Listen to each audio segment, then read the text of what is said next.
Magandang araw po sa inyong lahat, mga minamahal kong mga kapatid sa Panginoon. Ito po ang inyong lingkod, si Pastor Ruel Camia po, mula po dito sa Winnipeg, Manitoba, Canada.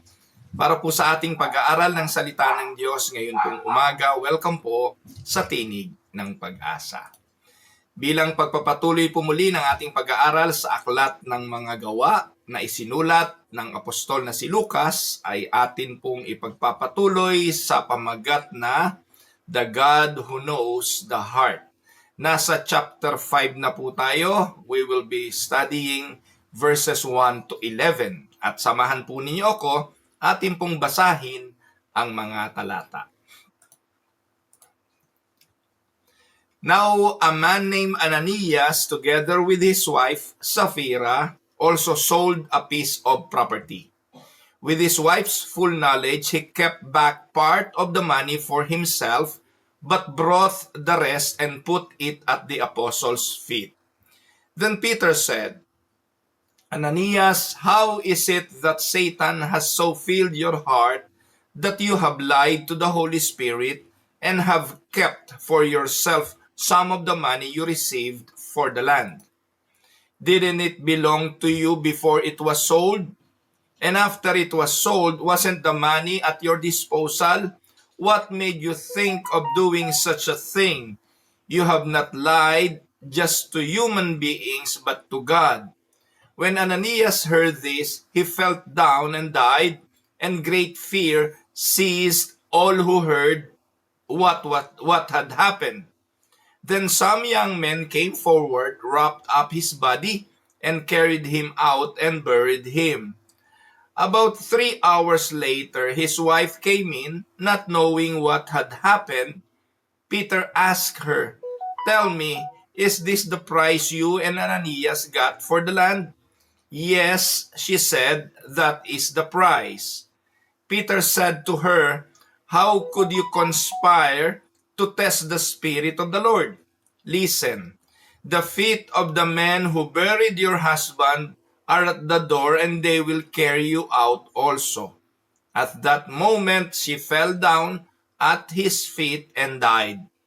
Then the young men came in, and finding her dead, carried her out and buried her beside her husband.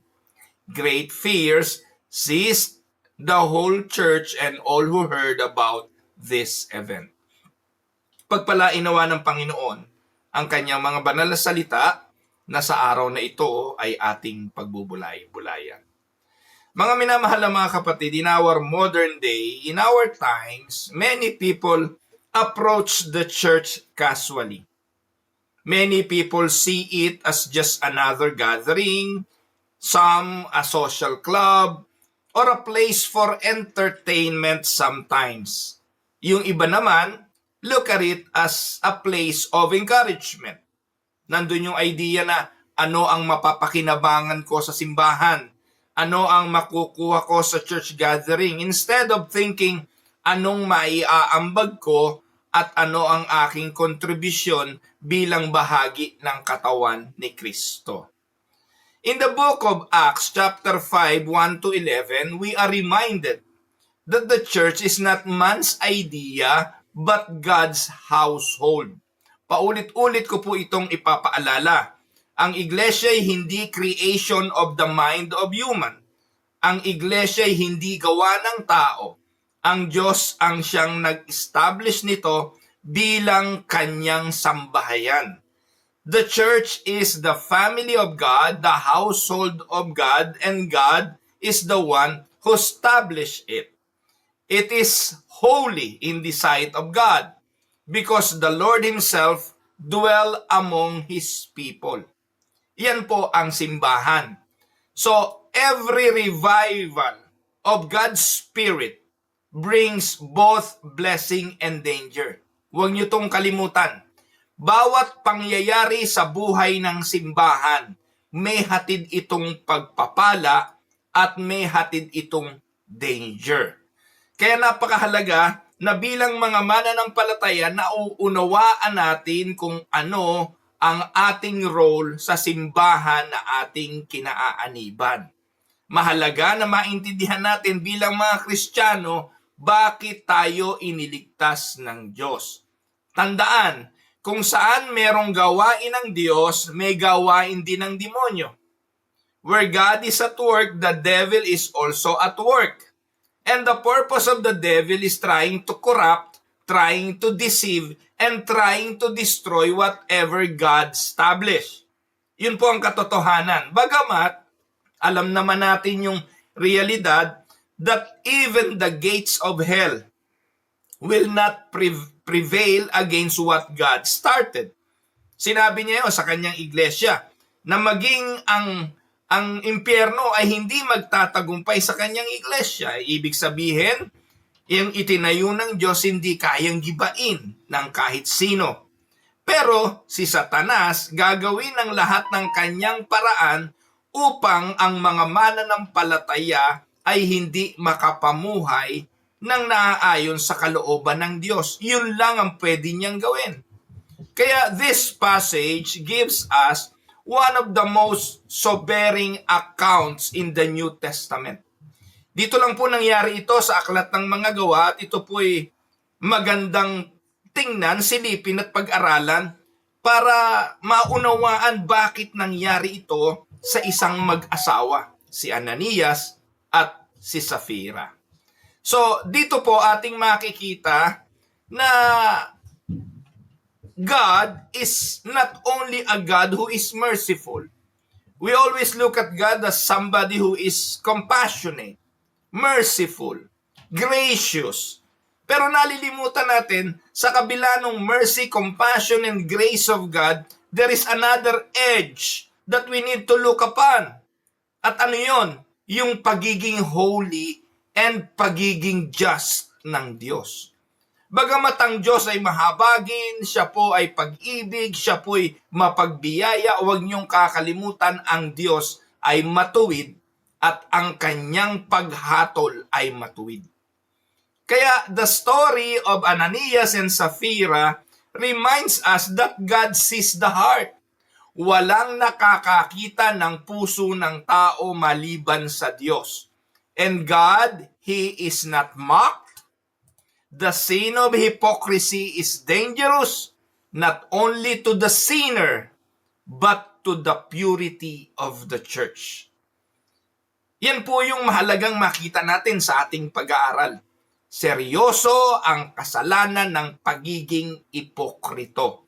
Kung inyo pong matatandaan, halos lahat ng mensahe ng Panginoon publicly na nandun ang mga Pariseyo at mga Eskriba, ang kanyang emphasis ay ang pag-iwas sa lebadura ng mga Pariseyo.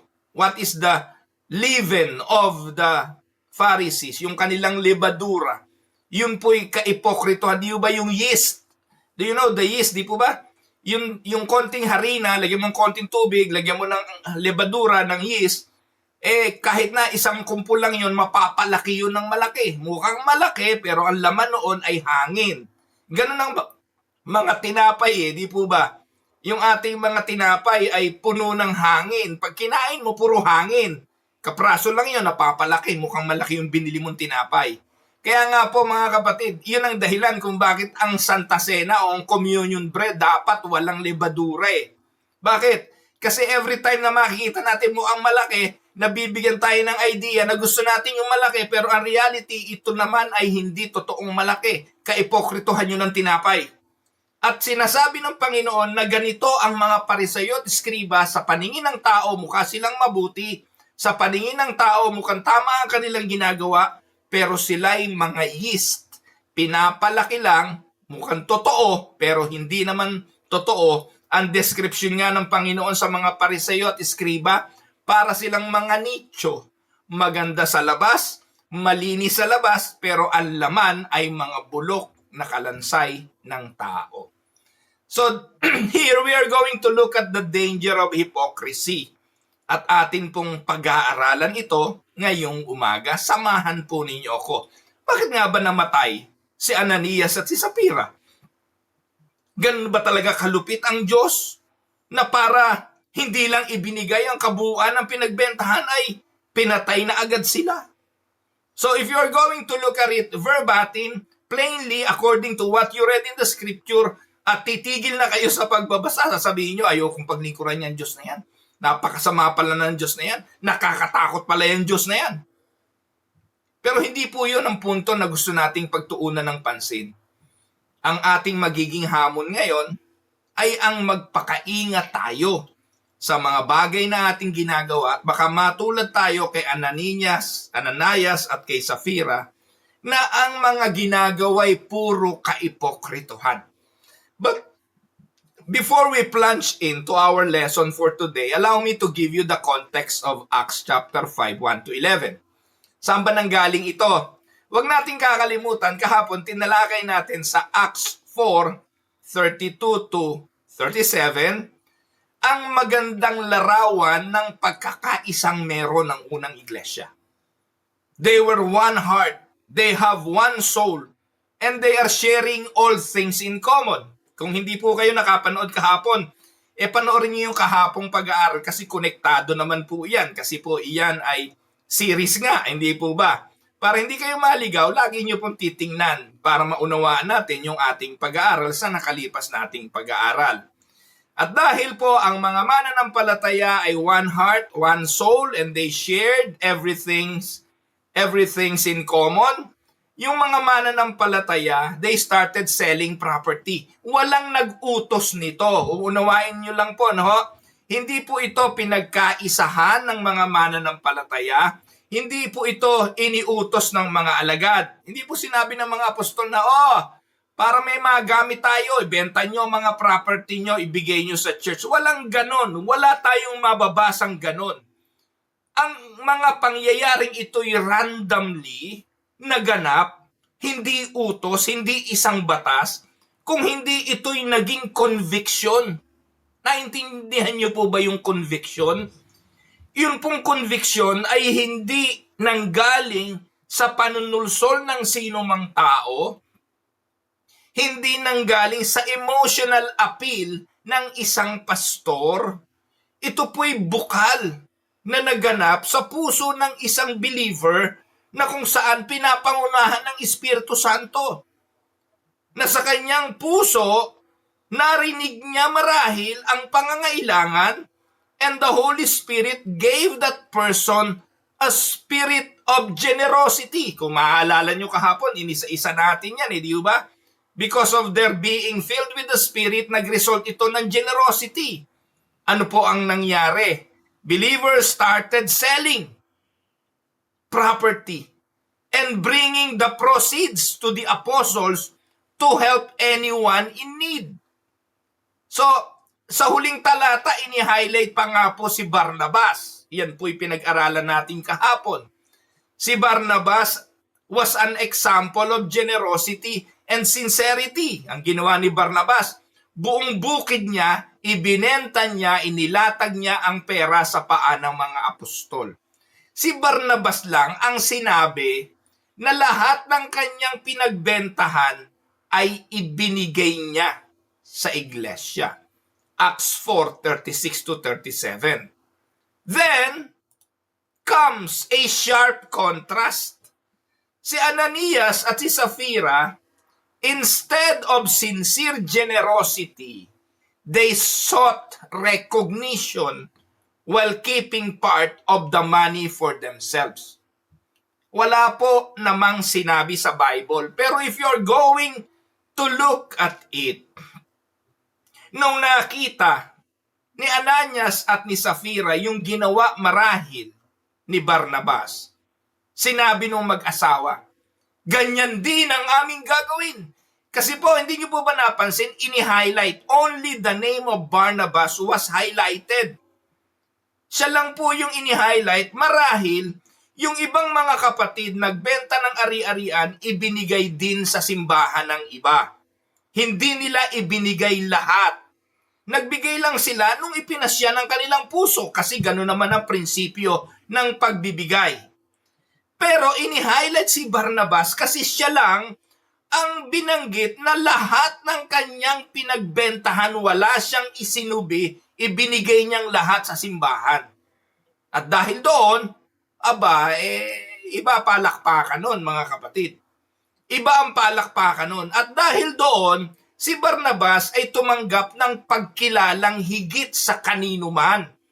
Kasi wala siyang itinira para sa kanya. At dahil po ganon, nakita marahil ni Ananias at ni Safira, ganon din ang gawin natin, sweetheart. Sabihin natin sa kanila, ibibigay din natin ng lahat. Kaya na-highlight din yung kanilang pangalan. Alam nyo po mga kapatid, pwede namang ma-highlight din nga yung mga pangalan nila kung ibinigay nilang lahat. Marahil sa susunod na bahagi, chapter 5. Chapter 5 na yan eh. Inilagay din doon at si Ananias at si Safira, sumunod sila sa naging panuntunan ni Barnabas, ibinigay din nila ang buo ng lahat ng kanilang mga ipinagbentahan. Ganun dapat, hindi po ba? Kasi ipinahayag ito ni Ananias at ni Safira. Kakaiba ito kesa dun sa iba kasi yung iba hindi naman sila nangako. Hindi sila namatay. Hindi nila binigay ang lahat. Hindi sila namatay. Hindi sila naghangad na kilalanin katulad ni Barnabas. Hindi sila namatay. Bakit namatay si Ananias at si Safira?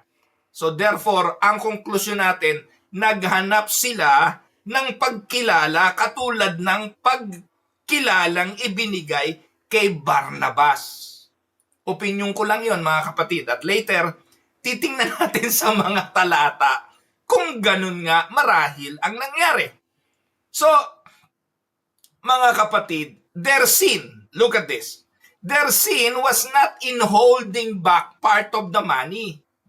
Kanila naman talaga yun eh. Kung ang ibinigay nila 10% lang, may issue ba? Wala. Ang issue po ng mag-asawa is lying to the Holy Spirit. They're being a hypocrite.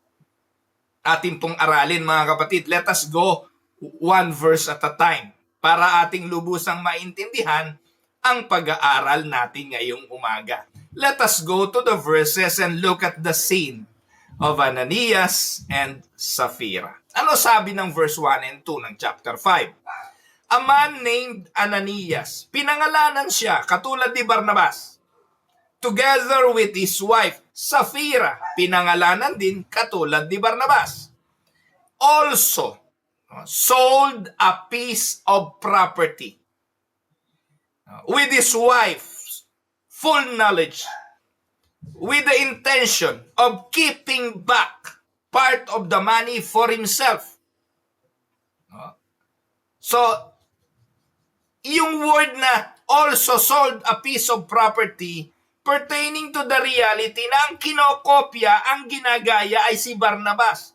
Si Barnabas wholeheartedly, with full of generosity, ibinigay niya ang pinagbentahan ng kanyang piece of property. And then all of the sudden, the Bible said, Luke said, there is a wife and there is a husband also sold a piece of property, like Barnabas did, with an intention of giving everything to the church. Kasi ganun ang ginawa ni Barnabas. But sadly, with his wife's full knowledge, he kept back part of the money for himself, but brought the rest and put it at the apostles' feet. They sold a piece of property, just like Barnabas in Acts chapter 4. Saglit lang po mga kapatid.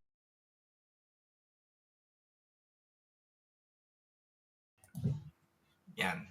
But, unlike Barnabas, they kept back part of the money while pretending to give the full amount. That was the difference, mga kapatid. So, si Barnabas, he gave the full amount while the couple pretending. They pretend. Their sin was not in holding back part of the money. They were free to give as they wish.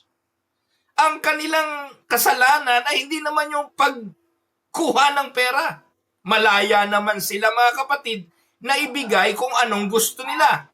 And Peter makes it clear, they were under no obligation to sell the property or give all the proceeds. So ano naging kasalanan nila? Ang kasalanan po ng mag-asawa was the sin of hypocrisy and lying to God. So this shows that hypocrisy is not just a sin against men, it is a sin against the Holy Spirit who searches the heart. Amen? The sin of the couple was lying, wanting to appear more spiritual than they were. Nakuha niyo po? Ang kasalanan ng mag-asawa hindi dahil kinuha nila yung part. Ang kasalanan nila ay ang issue ng puso. They pretend to give everything but in reality, hindi naman. Their sin was lying, wanting to appear more spiritual than anyone else. So anong lesson natin dito mga kapatid? God hates hypocrisy. Part yan ng utos ng Diyos. God desires truth in the inward being. Kaya sa ating mga buhay bilang application, God desires integrity in His people. Our Christian life must not be about appearance.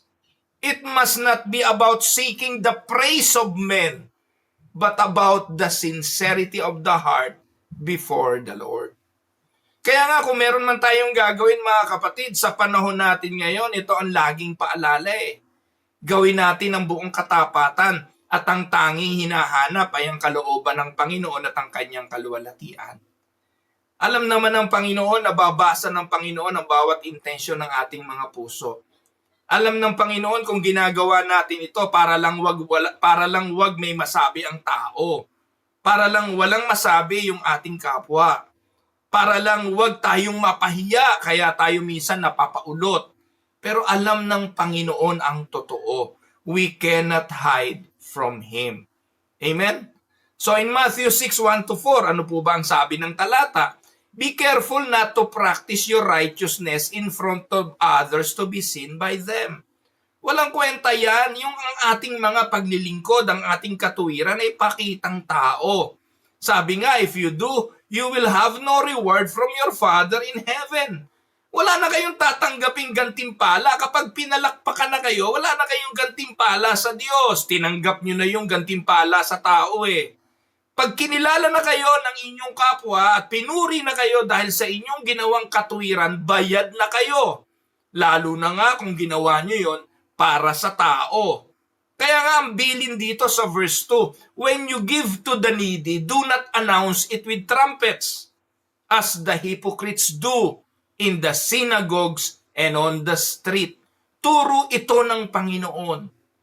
Kaya sa isang iglesyang nagsisimula sa aklat ng mga gawa, sinampulan ng Diyos si Ananias at Safira na yung ganitong kaipokrituhan ay pinagbabayaran. Do not announce it with trumpet. Pero ipinahayag nila, we sold everything and we give it to you all. Kaya nga maging si Safira nung siya'y tinanong, eto ba talaga ang lahat ng pinagbilan? Ano sagot ni Safira? Yes po. Noon din, dinanas niya ang kamatayan. Sabi nga sa verse 3, when you give to the needy, do not let your left hand know what your right hand is doing, so that your giving may be in secret. Then your Father who sees what is done in secret will reward you. Yung bang sasabihin ninyo, ayan laki ng binigay ko, konti lang itinira ko, hindi naman totoo pala. So nagsisinungaling ka. Hindi mahalaga yung amount ng bigay, mga kapatid. Tandaan nyo po. Ang issue na pinag-uusapan dito is not the amount of what you give, but the reason, the motive on why you give. If the intention is for you to brag, to make known to the people what you give and the amount of what you give, tinanggap nyo na ang inyong ganti. Amen mga kapatid? Ngayon, ang akala natin, meron tayong pwedeng itago. Akala natin, yung mga bagay na ginagawa natin ay hindi malalaman ng iba. Pero sa verses 3-4, ng Book of Acts chapter 5, lilitaw at lilitaw yan. And that is the exposure of sin written in verse 3 and 4. Then Peter said, Ananias, how is it that Satan has so filled your heart that you have lied to the Holy Spirit and have kept for yourself some of the money you received for the land? Didn't it belong to you before it was sold? And after it was sold, wasn't the money at your disposal? Dito po, nililinaw ni Peter dito eh. Ananias, di ba sa'yo naman yan bago mo ibenta? Sa'yo rin naman yan matapos mong ibenta. And after it was sold, wasn't the money at your disposal? Ikaw rin naman ang pwedeng magbigay niyan matapos mong ibenta. Ang problema, ipinangalandakan mo. Ipinagkalat mo, sinabi mo for the praise of the people, for you to be praised by the people, na ibibigay mo lahat ito. Kaya ang sabi ni Peter, what made you think of doing such a thing? You have not lied just to human beings, but you lied to God. Nakita niyo po mga kapatid ang issue rito? Naunawaan po ba natin? Peter, through the Holy Spirit, discerned their deceit. Why Satan has filled your heart to lie to the Holy Spirit. Let us notice, mga kapatid. Una, sin begins in the heart. Amen? Kaya alam nyo mga kapatid, hindi po ako sumasang-ayon do sa mga pledges eh. Sa mga simbahan nauuso yan eh. Yung magbibigay ng wala pa. No? Kasi, napakahirap niyan mga kapatid, magbibigay ka ng wala. Hindi mo pwedeng ibigay yung pangako ng wala pa. Nakakatakot yun. Doon tayo madalas tinetest eh. Kaya nga pinaka-safe na pagbibigay, alam niyo po kung ano pinaka-safe, ibigay mo yung 10% ng income mo. Kasi kung magkano lang yung kinita mo, yun ang bibigay mo. 10%. Kung wala kang kinita, wala kang ibibigay. Hindi ka pwedeng magbigay ng pangako kasi wala pa naman yun. Para bang sinasabi mo na kaya ko yan, kaya kong i-provide yan, kaya kong magkaroon ng ganitong pera, kaya ang pangako ko ganito. Doon tayo madalas nasusubok. That is why I hate pledges. Ako po ay napakatagal ng pastor, hindi po ako nangumbinsi na para lang makaraise ng funds, para lang magkaroon ng pondo ang simbahan, pambili ng ganito, pambili ng ganyan, magpe-pledge tayo. Naku, doon po madalas eh. Yung iba, yayabang, lalo na yung mga blocks na simbahan, tingilan nyo ho yan. Mapapahamak lang kayo dyan. Yung iba maglalayasan lang sa simbahan dahil dyan. Yung mga blocks na gano'n, may 500, 1,000. Yung iba yayabang, susulat yung pangalan nila, ang haba ng blocks, buong pangalan nila. Lahat ng papasok makikita, naku, si Pastor Ruel nag-pledge 10,000. Lahat ng mga blocks ng 10 tigi 1,000 sinulatan ng kanyang pangalan. Ang problema doon, anong garantiya na magkakaroon ka ng pera bago dumating yung timeline kung kailan kukolektahin yon para maibigay mo?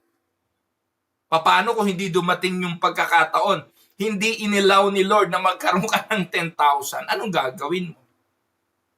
Hindi mo na ibibigay? Ang daming ganyan. Ako, wala akong kilala.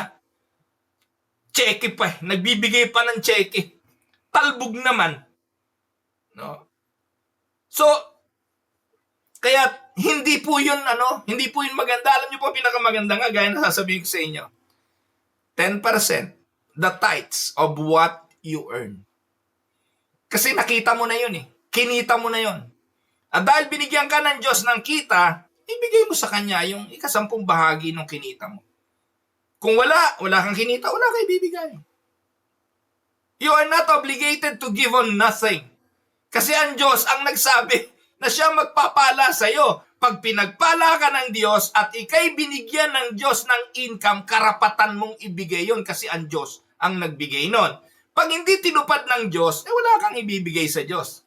Kaya nga napakaganda ng relationship ng tithing sa buhay ng mananampalataya because that is trusting God will provide in order for you to give back what God needed for His church. That is the basic principle of tithing. But, take note of this, bilang pag-aaral natin sa kasaysayan ni Safira at ni Ananias, sin begins in the heart. Kahit naman yung pag-iikapo mga kapatid Kristiyano ka na nga, alam mong galing sa Diyos yung trabaho mo, alam mong hiningi mo sa Diyos yan, pinagpala ka, pinasweldo ka. Ngayon, nung sumahod ka na, nakaw, eto na ngayon, eto yung tithes. Bibigay ko o hindi ko ibibigay? Madalas, doon sabit ka pa. Ikaw, Kristiyanong nakikinig sa akin, be honest. Gaano tayo katapat pagdating sa ating ikapo? Be honest. Ngayon, kung hindi ka naman pinagpapala, huwag kayong magbigay. Kung hindi kayo pinapasweldo ng Diyos, huwag kayong magbigay. Pero dito sa Canada, ubod ng daming ipokritong tao rito. Napakaraming ipokritong Kristiyano na sinasabi nilang nag-iikapo sila pero hindi naman totoo. Pero again, wala naman nakakaalam nun. Hindi naman sinasabi sa akin ng Diyos kung sino nag-iikapo o hindi. In fact, para nga wag ko yun malaman, hindi ko tinitingnan yung listahan ng mga nagkakaloob Ngayon, ang tanong mga kapatid, mas interesado ba kayo na malaman ni Pastor ang offering nyo? O malaman ng Holy Spirit kung totoo kayong nagbibigay o hindi? Ako, bilang pastor, I shy away myself from looking at the list. Kasi pag tiningnan ko, magkakaroon lang ako ng paghatol. Dahil sa totoo lang, alam ko naman ang mga sinasahod. Alam ko sweldo ng manager, alam ko sweldo ng supervisor, alam ko sweldo minimum wage na lang ang pagbasihan, makikita ko kung sino nag-iikapo o hindi. Alam ko ang kita ng retired. Kung retired na, ano ba, hindi na ba magtatights kasi retired na, wala nang income, yung pension ba hindi na ini-income? Kung gusto nyo, di panalangin nating tanggalin ng Diyos yung mga pension nyo para wala na rin kayong ikapo. Nakuha nyo, naiintindihan nyo po mga kapatid ang pinupunto. Pero again, para mawala yung prejudice sa puso ko, hindi ko yan sinilip ni minsan. Yan, nako'y naging pastor ng mahabang panahon. Almost more than 40 years na. Nung Mayo, 40 years na mahigit. Nagpastor ako sa Cavite City. Si Ate Ina Bartolome, treasurer po yung matagal. Ni minsan ba, inalam ko, Ate Ina, pwede ko bang malaman sino yung mga nagtatights? Hindi ko yan ilalam. Alam niyo po mga kapatid, sa Cavite City nga yung mga tight envelope, nakaganon lang yun Pwede ko nga silipin nyo, magkano kayo binigay ni ganito. Pero hindi ko ginawa dahil magkakasala lang ako. Ngayon, ano magagawa ng treasurer ko? Sabihin kong, can you please send me the list of those who are giving to the church? May magagawa ba sila? Karapatan ko yung bilang pastor Karapatan kong malaman kung ano nangyayari in and out. Sino makakapigil sa akin para gawin ko yon? Yung list na lang ng donation receipt every year, pwede kong gawin yon pero hindi ko po ginagawa. That is my prerogative. Dahil ayokong magkaroon ng masamang kaisipan na itong kapatid na ito, linggo-linggo nasa simbahan, member pa ng council, di naman pala nag-iikapo. Itong kapatid na ito, kung makaporma, makaasta, kung makabose sa simbahan, ang lakas-lakas, hindi naman pala nagtatights. Nakuha niyo po mga kapatid. Ngayon kami, yung aking pamilya, yung aking mga anak, hatulan nyo na kami. Pero batas ng aming pamilya na yung aming ikapo binibigay namin. Silipin ninyo mga kapatid, kayo na mga nasa simbahan, mga members ng Winnipeg Unida, members ng Unida Christian Church of Canada, silipin ninyo yung aming ikapo. Makikita ninyo religiously. Bakit? Kasi pananampalataya namin yun sa Diyos. And if whatever things we have right now, ina-associate namin na biyaya ito ng Diyos. Hindi dahil mas magaling kami. Hindi dahil mas mahusay kami mag-ipon ng pera. Hindi dahil mahusay kami sa money management. No. We just want to be honest with God. Wala kaming pakialam sa sasabihin ng tao. Importante sa akin ang sasabihin sa akin ng Diyos. Dahil simula pa nung naging pamilya kami, naging mag-asawa kami ni Dang, sinunod namin ang panuntunan. Si Dang ay hindi siya mananampalataya before. But when she got born again, renewed by the Spirit of the Holy Living God, naging masunurin po yung misis ko pagdating sa bagay tungkol sa pagkakaloob. Kaya, tandaan ninyo, sin begins in the heart. Satan tempts, but man is responsible for yielding. Tumutukso si Satanas, pero ang tao ang nagpapasya kung mahuhulog sa tukso. To lie to the church is to lie to God Himself. Kapatid, yung pagkakaloob mo sa simbahan, may katapatan ba talaga? Sana sinabi mo, sana hindi na lang ako nanood ngayon para hindi ako natanong. Kasi ngayong natanong ka, dalawa bagay niyan, sasagot ka ng yes or no. May katapatan ba ako? Yes or no. Ano pong lesson natin ngayon? Our sin is never hidden from God. Hindi po ako nananakot mga kapatid. Hebrews 4:13 ang sabi, nothing in all creation is hidden from God's sight. Gaano karaming madalas tayo natutukso sa halip na ibigay natin sa Panginoon, ibinabayad natin sa ating pagkakautang na dapat naman sana hindi tayo nangutang kung wala tayong tiyak na pambayad at ang naisip nating pambayad ay ang ating ikapu. Now, ano ang judgment ng Diyos dito? Sa verses 5 to 10, basahin natin. When Ananias heard this, he fell down and died, and great fear seized all who heard what had happened. Then some young men came forward, wrapped up his body, and carried him out and buried him. About 3 hours later, his wife came in, not knowing what had happened. Peter asked her, tell me, is this the price you and Ananias got for the land? Yes, she said, that is the price. Peter said to her, how could you conspire to test the Spirit of the Lord? Listen, the feet of the men who buried your husband are at the door. They will carry you out also. At that moment, she fell down at his feet and died. Then the young men came in and finding her dead, carried her out and buried her beside her husband. They confronted. And when confronted, Ananias fell down. Later, Sapphira suffered the same fate. And this was a direct act of divine judgment. Mga kapatid, ayokong mag-speculate, pero ito tandaan niyo. Kapag ikaw ay member ng simbahan, ikay isang mananampalataya, ang buong buhay natin may responsibilidad tayo sa simbahan.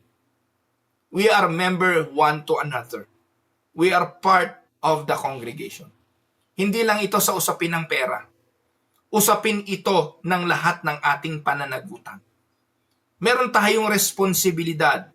Responsibilidad sa kapatid ng mga mahihina, responsibilidad sa mga kapatid na pwedeng matalisod dahil hindi pa ganong kalakas. May responsibilidad tayo sa pag-akay sa mga bata pa sa pananampalataya. Halimbawa tayo bilang mga Kristiyano. Especially kung tayo mga leader. Bilang mga leader tayo nga example hindi po ba? Example tayo ng minsan example pa tayo ng katamaran. Example pa tayo ng kawalang bahala. Example pa tayo ng mga hindi pagdalo sa mga gawain. So, meron tayong responsibilidad. And every time, mga kapatid, na hindi natin ginagawa ang mga bagay na ito na alam nating matuwid na dapat nating ginagawa, hindi lang ito usapin ng pera, kundi ng ating duties and responsibility. Pananagutan natin to sa Diyos. Take note, this judgment shocks us. but it reminds us that God is holy and His presence among His people is not to be taken lightly. Kaya dahil alam mo ito, nako kapatid, mula ngayong matakot ka. Yung alam mong eto gusto ng Diyos tapos ginagawa mo yung iba, matakot ka. Huwag mo nang ituloy.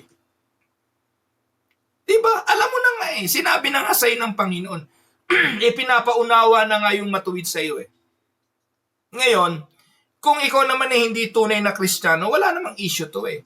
Pero ikaw bilang Kristiyano, naku, laging kinukurot ang puso mo. Every time na merong isang bagay na alam mong dapat mong gawin and yet hindi mo ginagawa. Mga simpleng bagay like pagdalo sa prayer meeting, alam mong marapat, nandun ka, hindi ka dumalo, di ba kinukurot puso mo? Pananambahan paglinggo, alam mong dapat nasa pananambahan ka kung saan-saan ka naglilamyerda. Ewan ko kung mag-enjoy ka ng may kasiyahan sa pinuntahan mo. Gayong alam mo na ang kasiyahan ng isang Kristiyano dapat nasa presensya ng Panginoon at nasa presensya ng kapatiran. Kaya nga Hebrews 10:25 huwag ninyong pababayaan ang pagtitipon na katulad ng ginagawa ng iba. Sino yung iba na tinuturo dito? Yung mga hindi mananampalataya. Ikaw na mananampalataya, alam mo nang hindi dapat yung ginagawa mo rin. Ano kaibahan mo? Ewan ko kung kinukurot ang puso mo o nakukonsensya ka pa. Pero ang realidad, tatanggapin mo naman ang hatol nito kasi alam mo ito. Yes, this judgment shocks us, but it reminds us that God is holy and His presence among His people is not to be taken lightly. Katulad po ni Akan, yung kasalanan ni Akan. Ano po ba kasalanan ni Akan? Natatandaan nyo sa Joshua chapter 7? Sabi ng Diyos, wala kayong kukuning anuman. Lahat ng spoil dyan sa Jericho, dapat yan sunugin. Pero si Akan, kumuha siya ng mga kayamanan mula sa Jericho, tinago niya sa ilalim ng kanyang tolda. Si Akan lang ba pinatay? Hindi. Buong angkan ni Akan. Here, hypocrisy brings judgment in the early church. You may ask, Pastor Ruel, why so severe? Bakit ganun katindi kamatayan ng hatol? Bakit? Una, to protect the purity of the newborn church. Bagong sibol ang simbahan. Kung ang bagong sibol na simbahan ay magiging maluwag, anything goes.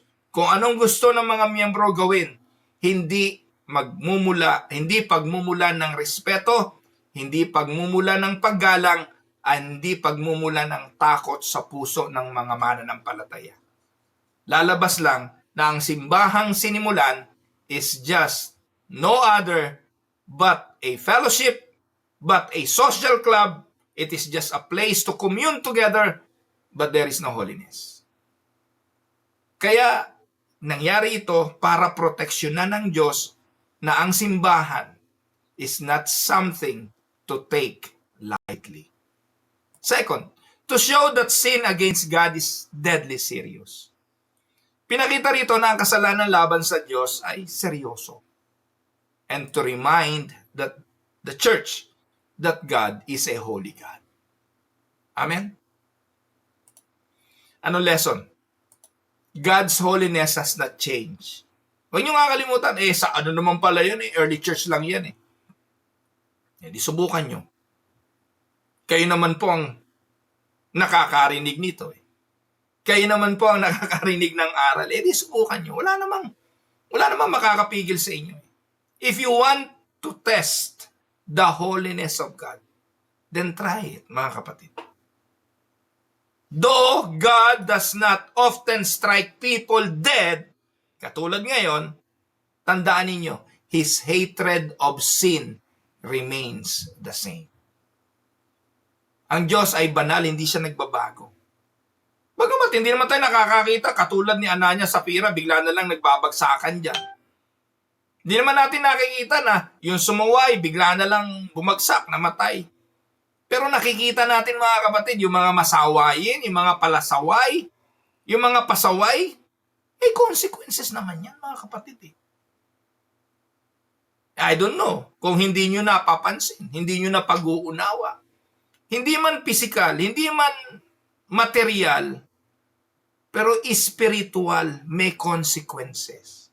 Kaya yung iba hindi lumalago Kaya yung iba tagal-tagal ng Kristiyano, parang mga baby pa rin ngayon, alagain. Hindi makausad bilang mananampalatayang matibay. And that is because of the consequences. Yung bang alam ang katotohanan pero hindi nila ginagawa. Parang mga taong tumingin sa salamin, nakita ang dumi, pero pagtalikod, nalimutan na niya, may dumi pala ako. Nakuha niyo po mga kapatid. Pero dito sa pangyayaring ito, ano nagresulta nito? Point number 4, the fear of the Lord. So verse 11, ano sabi? Great fear seized the whole church and all who heard about these events. Mga kapatid, dapat ito rin ang maging dulot ng kasaysayang ito sa buhay ng mga tunay na Kristiyano. Kung ikay mananampalataya, dapat ito ang ihatid sa iyo ng mensaheng iyong napakinggan ngayon. Do not take God and the Holy Spirit lightly. Delikado. Ano resulta? Great fear came upon the whole church and upon all who heard of these things. Mga kapatid, the fear of the Lord is not terror that drives us away, but holy reverence that keep us walking carefully before Him. Yan yung takot na yon. Na iiwasan natin na magkasala sa Panginoon dahil ginagalang natin siya. Dahil gusto natin mabigyan siya ng kaluwalhatian. Proverbs 9:10 sabi, the fear of the Lord is what? The beginning of wisdom. Kaya in application, a healthy church is not only loving and generous, a healthy church is also a reverent church before God. Amen? So we need both grace and truth, both comfort and holy fear. Panghuli, makikita natin ang warning and comfort. May dalawang bagay tayong makikita. Una, warning. God sees our hearts. That's a warning. Hypocrisy may fool people, but never God. And Romans 6:23, for the wages of sin is death. That's the warning. Now, ano ang comfort nito? Ang comfort nito sa mananampalataya, in Christ there is forgiveness. Amen? Pinasa ni Jesus ang kahatulan para sa mga mananampalataya at magsisisi. And instead of hiding behind hypocrisy, we can confess our hypocrisy, knowing God is faithful and just to forgive us. Tinanong si Ananias, binentahan, ito na ba lahat? Kung sinabi niyang, pasensya na po kayo, hindi po iyan ang lahat. Ginamit ko po ang iba. Sa tingin niyo, mamamatay sila. And then dumating si Safira. Ito ba lahat ang pinagbentahan ng inyong ari-arian? Kung sinabi ni Safira, hindi po. Kinumbinsi po ako ni Ananias, wag daw namin ibigay ang lahat.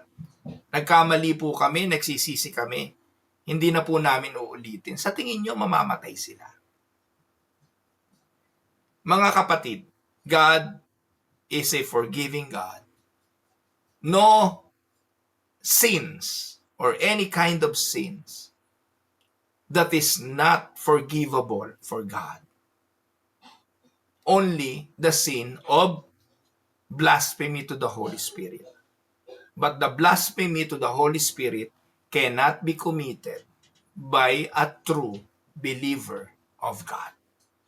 Amen? So bilang illustration, imagine a mask. Maskara. Sa Greek, the word for hypocrite was used for actors who wore a mask on the stage. Si Ananias and si Safira wore the mask of generosity kagaya ni Barnabas. Ginaya nila si Barnabas. But hid in their hearts are greed. So what God did, God tore off the mask and God revealed the truth. We may be able to wear masks in front of people, but before God, we stand unmasked. Amen, mga kapatid? So bilang application for the church, we must pursue holiness and sincerity. The church is not a stage for impressing others, but a community for truth. Yan po ang pangunahing kasalanan ngayon ng simbahan. Ang gusto lahat sikat. Ang gusto lahat nasa harapan ng altar. Ang gusto lahat nagpe-perform to impress others. Pero hindi po ang church ay stage for impressing others. Para sa mananampalataya, be honest in your walk with God. Confess your sin. Do not pretend. Live before an audience of only one. Amen? For the unbelievers, this story is a warning. God is not mocked. But it is also an invitation. Run to Christ who forgives sin. Amen?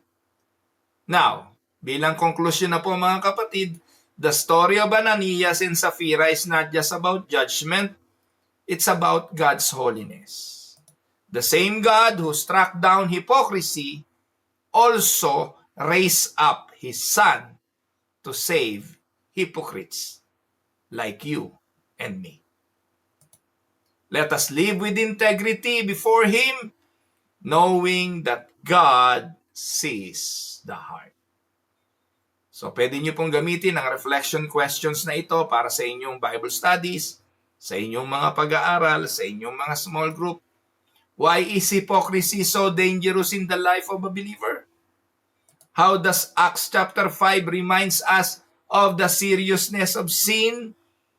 In what areas of life am I tempted to wear a mask before others? And the last, how does the gospel give hope even to hypocrites? Tayo po'y tumungo, tayo po'y manalangin. Our Heavenly Father, you are holy and you see our hearts. Forgive us for the times we try to appear righteous before men while hiding sin within. Lord, purify our hearts by your Spirit. Keep us from hypocrisy and help us to walk in truth and sincerity. Thank you, Lord, that you in Christ, we have forgiveness and we have hope. May we live as holy people who bring glory to your name. Bless my brothers, my sisters, all those who are listening to Tinig ng Pag-asa right now. Whatever things is in their hearts and the desires of it that is not contrast to your will, grant it, Father. This we ask in Jesus' mighty name. Amen and amen. Ito po ang inyong lingkod, si Pastor Ruel, mula po dito sa Winnipeg, Manitoba, Canada. Happy weekend everyone! Friday na po ngayon. Sa Monday na po ulit tayo magkikita. Pagpalain po kayo ng ating Panginoong Diyos. God bless everyone.